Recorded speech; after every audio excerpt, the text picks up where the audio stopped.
Na hii ni historia fupi ya hayati Ali Hassan Mwinyi. Hayati Ali Hassan Mwinyi alizaliwa Kivule kwenye mkoa wa Pwani wa Tanzania bara, lakini wazazi wake walihamia Unguja alipokuwa mdogo. Kuanzia mwaka 1933 alipokea elimu ya msingi na sekondari kwenye shule za Mwanga Pwani na Dole Secondary School 1942. Baada ya masomo ya walimu alianza kufundisha shuleni. Akaendelea kuwa mkuu wa chuo cha walimu Unguja hadi kuteuliwa kuwa katibu mkuu wa Wizara ya Elimu ya Zanzibar baada ya mapinduzi kwenye mwaka 1963. Mnamo 1970 alipewa uwaziri wa nchi katika ofisi ya rais.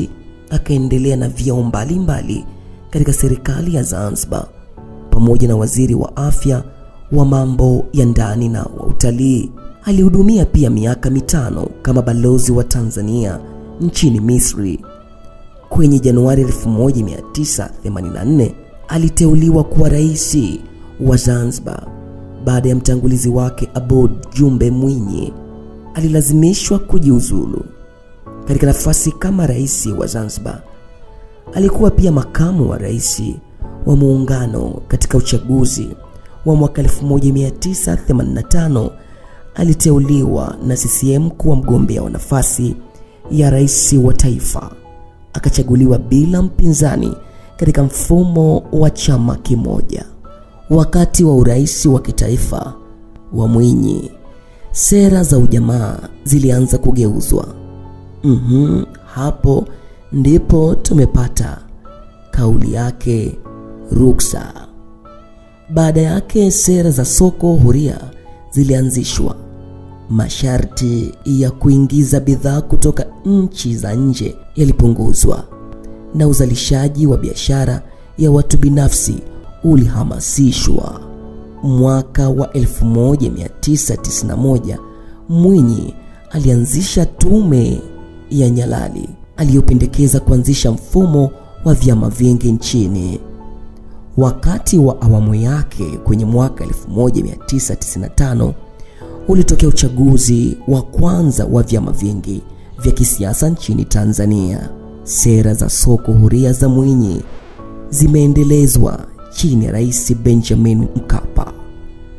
Mwinyi mwenyewe baada ya kustaafu hakujiingiza katika mambo ya kisiasa tena. Ndipo tarehe 29 mwezi wa pili mwaka 2024 Rais wa Jamhuri ya Muungano wa Tanzania Mheshimiwa Samia Suluhu Hassan alilitangazia taifa la Tanzania kwa majonzi na masikitiko makubwa kuwa tumempoteza aliyekuwa rais wa awamu ya pili wa Tanzania, hayati Ali Hassan Mwinyi, aliyetawala kuanzia mwaka 1990 hadi 1996 katika taifa letu la Tanzania. Hakika tutamkumbuka hayati Ali Hassan Mwinyi, mzee wa ruksa. Kijumbe Brand TV, kwa pamoja tunaomboleza na Watanzania wote kwa kipindi hiki kigumu.